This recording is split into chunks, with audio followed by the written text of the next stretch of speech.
بسم اللہ الرحمن الرحیم۔ اس سے پہلے سبق میں ہم نے یہ پڑھا تھا کہ کتابوں کا طریقہ کار کیا ہے اور ہم کیسے سمجھیں گے کہ فلاں کتاب میں فلاں قول صحیح ہے، فلاں قول راجح ہے اور فلاں قول کیا ہے، مرجوح ہے۔ اب یہاں سے افتاء کی علامات کے تعلق سے گفتگو کر رہے ہیں، یعنی جو الفاظ فقہاء کرام استعمال کرتے ہیں، صحیح، اصح یا الفتویٰ علیہ، ٹھیک ہے، یا بہ افتاء، تو ان میں ان الفاظ کو کس طرح سے جانیں اور کس کے اعتبار سے فتویٰ دیا جائے گا، کون اس میں راجح ہوگا، کون مرجوح ہوگا، یہ ساری تفصیلات یہاں پر ذکر کریں گے۔ خاص طور سے صحیح اور اصح کے درمیان کوئی فرق ہے یا نہیں ہے، اور ان دونوں میں سے کس کو ترجیح دی جائے گی، کس کو ترجیح نہیں دی جائے گی۔ امام ابن عابدین شامی علیہ رحمۃ الرضوان یہ ساری گفتگو کر کے پھر حاصل کلام کے طور پر اتفاق کی صورت میں، یعنی افتاء کے الفاظ متفق ہیں اور یا تو مختلف ہوں گے، پھر اس کی تفصیلات وہ ذکر کریں گے۔ تو یہاں پر پہلے تھوڑی سی دیکھ لیجئے، پھر اس کے بعد بیان العلامات للافتاء، افتاء کے علامات کا بیان۔ وحیثما وجدت قولین وقد صحح واحد فذاک المعتمد، اور جہاں آپ کو دو قول ملے اور ایک کی تصحیح کی گئی ہو تو وہی معتمد ہے، ٹھیک ہے۔ یعنی اگر دو قول ملتا ہے اور ایک ہی قول کی تصحیح کی گئی، دوسرے قول کو کیا چھوڑ دیا گیا، ترک کر دیا گیا، تو ایسی صورت میں جس قول کی تصحیح کی گئی ہے وہی قول کیا ہے، معتمد ہے۔ بنحو ذل فتویٰ علیہ، جیسے کہ فتویٰ اسی پر ہے، یا اشباہ ہے، اظہر ہے، مختار ہے، وہ مختار ہے، والاوجہ یا اوجہ ہے، یا صحیح ہے، والاصح آکد منہ، اور صحیح کیا ہے، اصح یہ صحیح سے موکد ہے۔ ابھی اس کی تفصیل آ رہی ہے۔ وقیل عکسہ المؤکد، اور کہا گیا کہ اس کے برعکس موکد ہے، یعنی صحیح یہ کیا ہے، اصح سے موکد ہے۔ قضا بھی افتاء، اسی طرح کیا ہے، بھی افتاء ہے، علیہ الفتویٰ ہے۔ وزان من جمیع تلک اقوا، اور یہ دونوں یعنی بھی یفتاء و علیہ الفتویٰ، یہ دونوں تمام سے اقویٰ تر ہیں، یعنی جتنے الفاظ یا علامات افتاء اوپر ذکر کیے گئے ہیں ان میں سے یہ دونوں زیادہ اقویٰ ہیں، کیونکہ بھی یفتاء و علیہ الفتویٰ یہ حصر کا فائدہ دیتا ہے، کیا ہے، حصر کا افادہ کرتا ہے، تو ظاہر سی بات ہے اس میں قوت اور مضبوطی زیادہ ہوگی۔ قال فی آخر الفتاوی الخیریہ و فی اول المضمرات، الفتاوی الخیریہ کے اخیر میں اور اول المضمرات میں فرمایا، اما العلامات للافتاء فقولہ، اور رہی بات افتاء کے لیے جو علامات ہیں تو ان کا قول، وعلیہ الفتویٰ وبہ یفتیٰ وبہ ناخذ، اور علیہ الاعتماد، اور علیہ عمل اليوم وعلیہ عمل الامہ، وہو الصحیح وہو الاصح وہو الازہر وہو المختار فی زماننا وفتوى مشائخنا وهو الاشباہ وهو الاوجہ وغیرها من الفاظ المذکورہ فی متن هذا الکتاب فی محلها فی حاشیۃ البزطوی، اور ان کے علاوہ دوسرے علامات یا الفاظ جو اس کتاب کی متن میں اپنے محل میں یا اس کے ذکر کے محل میں حاشیہ بزطوی میں موجود ہیں۔ وبعض هذه الالفاظ آکد من بعض، اب یہاں پہ بتا رہے ہیں کہ سارے الفاظ کیا ہے، ایک ہی مرتبے میں نہیں ہیں، بلکہ بعض الفاظ بعض سے موکد ہیں۔ فلفظ الفتویٰ آکد من لفظ صحیح، تو لفظ فتویٰ کیا ہے، صحیح لفظ سے موکد ہے، اور اصح و اشبہ وغیرہ۔ ولفظ بھی یفتیٰ آکد من لفظ الفتویٰ علیہ، اور لفظ بھی یفتیٰ یہ الفتویٰ علیہ کے لفظ سے کیا ہے، موکد ہے، کیونکہ بھی یفتیٰ یہ حصر کا فائدہ دیتا ہے اور الفتویٰ علیہ یہ حصر کا افادہ نہیں کرتا۔ والاصح آکد من الصحیح، اور اصح کیا ہے، صحیح سے موکد ہے۔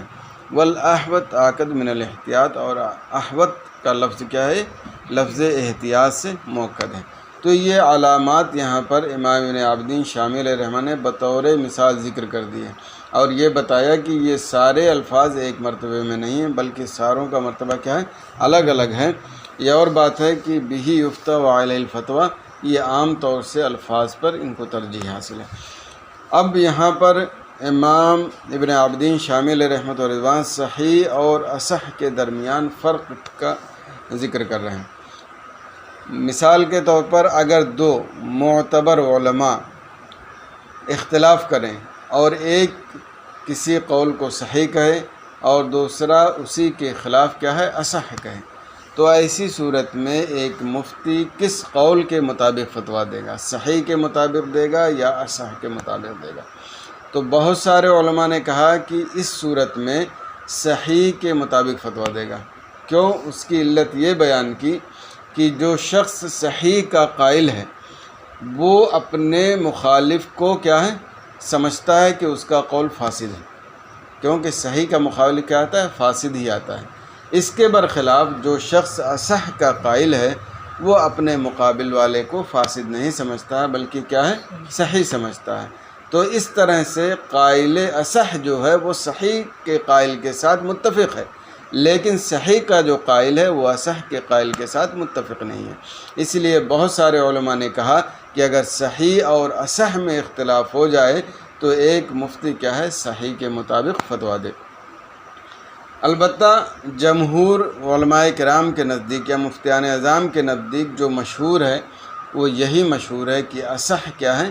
یہ صحیح سے مؤکد ہے، اور عام طور سے ہمارے فقہاء کرام خاص طور سے ہندوستان کے اسی کے مطابق عمل کرتے ہیں، یعنی اصح کو ہی عام طور سے ترجیح دیتے ہیں۔ اور ایک بات یہاں پر یہ جو کہی گئی کہ اصح کا مقابل جو ہوتا ہے وہ فاسد ہوتا ہے، ٹھیک ہے،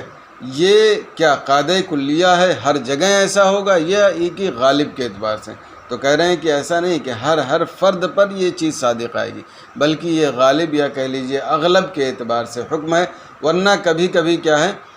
ایسا بھی ہوتا ہے کہ صحیح کہا جاتا ہے اور اس کے مقابل کیا ہے فاسد نہیں ہوتا، یا ہے کہ اصح کہا جاتا ہے اور اس کے مقابل صحیح نہیں ہوتا ہے، ٹھیک ہے۔ تو یہ جو سارے حکم کیا ہیں یہ اغلب کے اعتبار سے ہیں اور عام طور سے پیش آنے کے اعتبار سے۔ دیکھیے صحیح اور اصح کے درمیان فرق کیا ہے،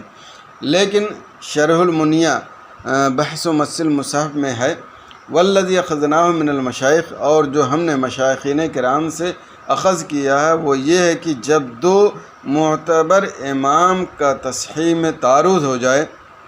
اس اعتبار سے کہ ان دونوں میں ایک نے کہا الصحیح قضا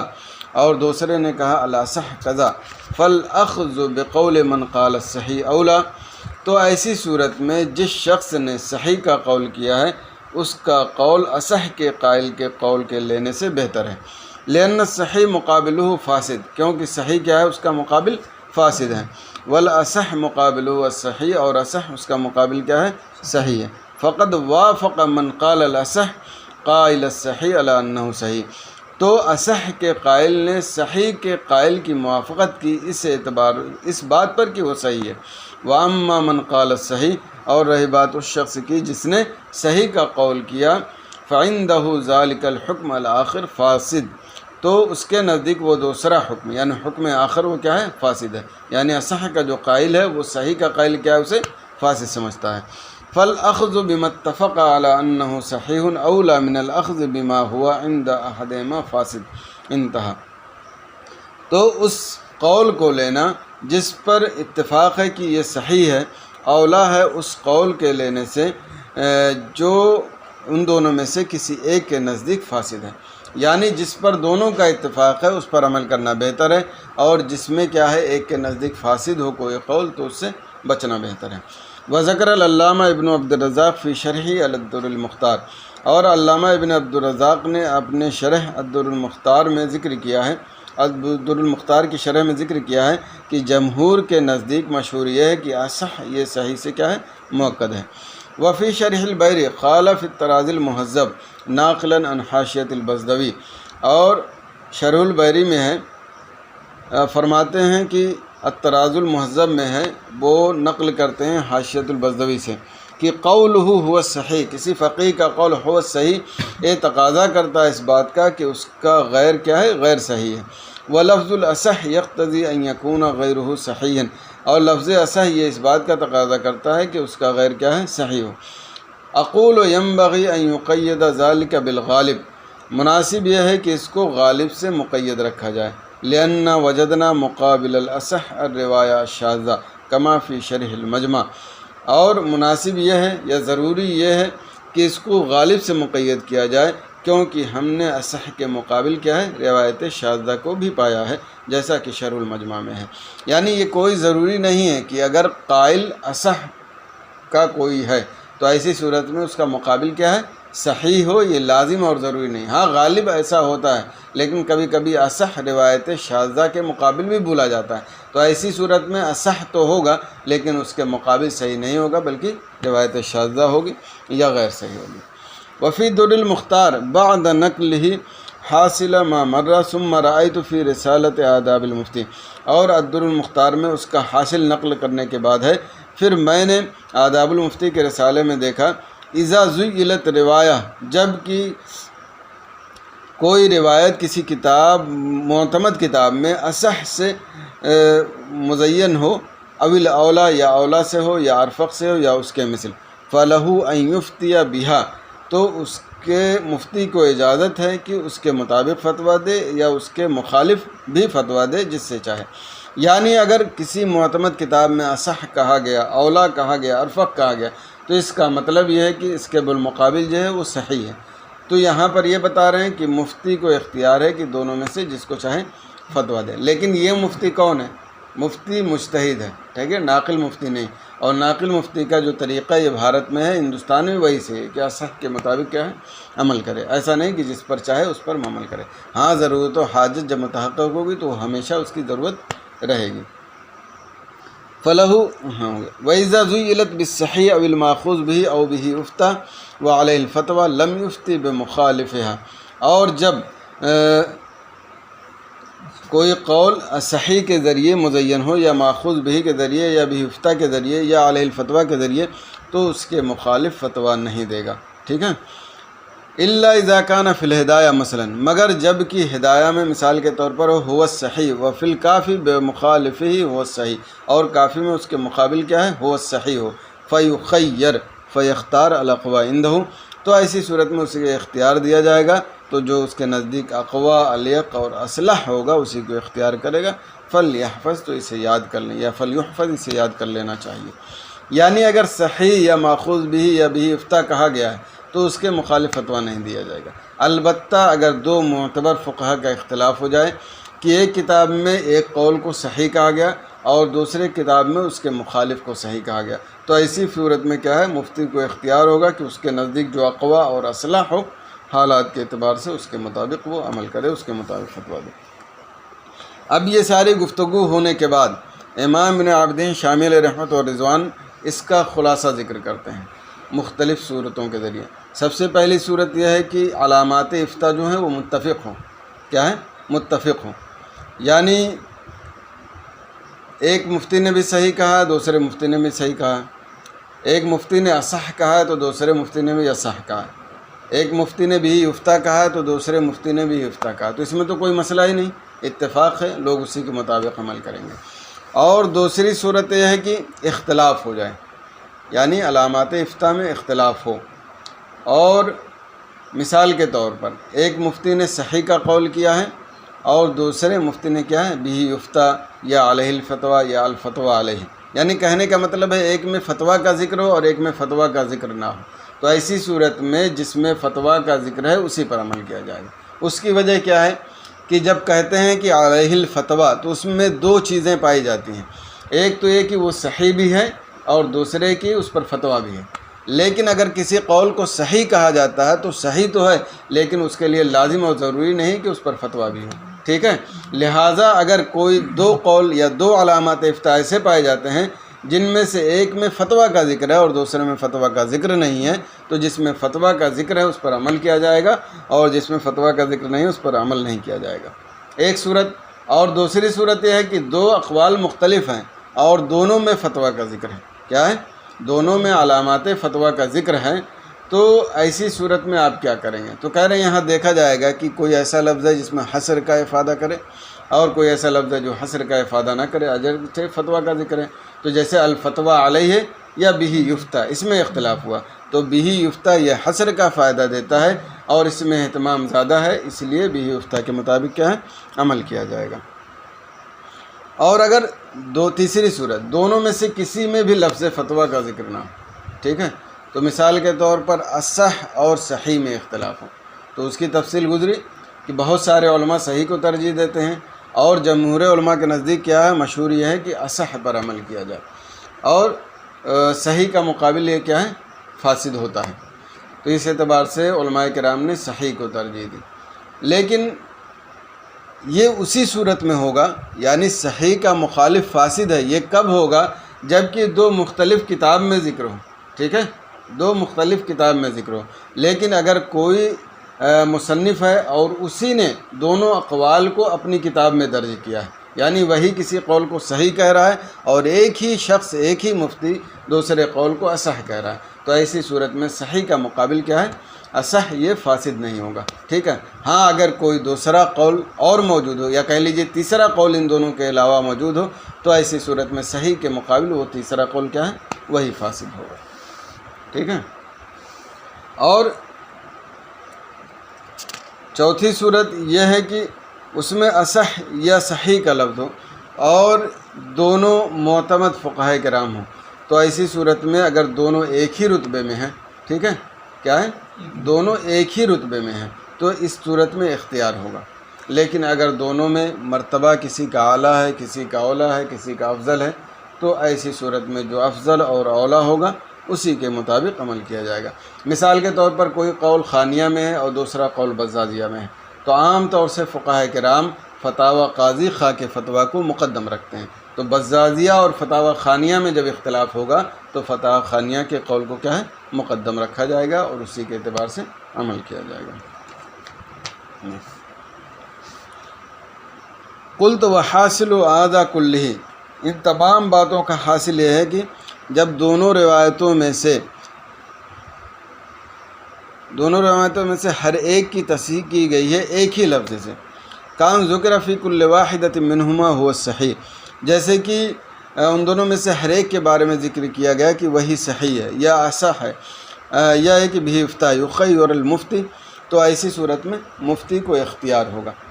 ٹھیک ہے۔ وَإِذَا اخْتَلَفَ اللَّفْظُ، اور جب لفظ میں اختلاف ہو، فَإِنْ كَانَ أَحَدُهُمَا لَفْظُ الْفَتْوَى فَهُوَ أَوْلَى، اور جب لفظ میں اختلاف ہو اور دونوں میں سے ایک لفظ فتویٰ ہو تو وہی اولا ہے عمل کے لیے، لِأَنَّهُ لَا يُفْتَى إِلَّا بِمَا هُوَ صحیح، کیونکہ فتویٰ نہیں دیا جاتا ہے مگر اسی کے مطابق جو کہ کیا ہے، صحیح ہے، وَلَيْسَ كُلُّ صَحِيحٍ يُفْتَى بِهِ، اور ہر صحیح کے مطابق کیا ہے، فتویٰ نہیں دیا جاتا، لِأَنَّ الصَّحِيحَ فِي نَفْسِهِ، کیونکہ صحیح فی نفسی کبھی اس کے مطابق فتویٰ نہیں دیا جاتا ہے، لکون غیر ہی، کیونکہ صحیح کے علاوہ جو ہوتا ہے وہ تغیر زمان کے اعتبار سے اوفق ہوتا ہے، یا اور ضرورت کے مطابق وہی بہتر ہوتا ہے اور اس کے مثل، ٹھیک ہے۔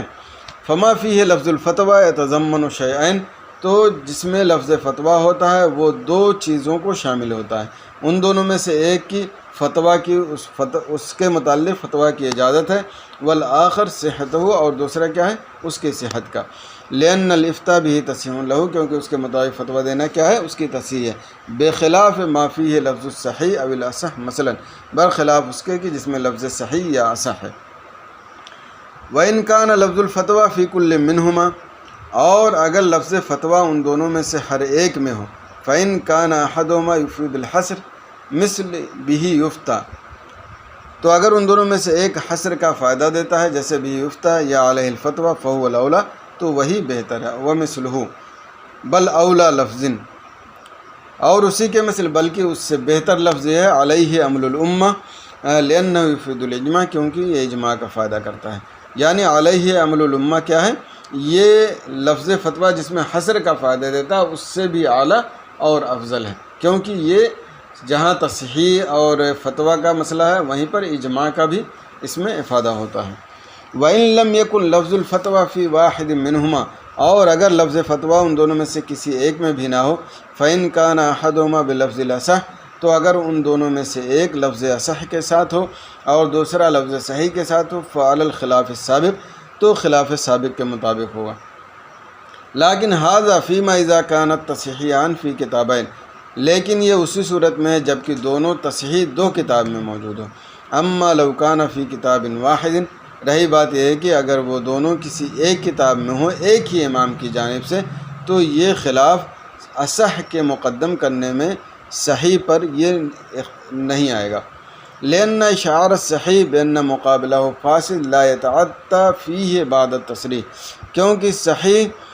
کا اشعار اس بات کی جانب کہ اس کا مقابل فاسد ہے یہ نہیں ہوگا تصریح کے بعد کہ اس کا مقابل اصح ہے۔ یعنی جب تصریح کر دی خود مؤلف نے کہ یہ صحیح ہے اور اس کا مقابل اصح ہے، تو ہم یہاں یہ نہیں کہہ سکتے کہ صحیح کا مقابل کیا ہے؟ فاسد ہے۔ الا اذا كان في المسألة قول ثالث، مگر جب کہ مسئلہ میں تیسرا قول ہو تو وہی فاسد ہوگا۔ وكذا لو ذکر تصحیحین عن امامین، اور ایسے ہی اگر دو تصحیح دو امام سے ذکر کی جائے۔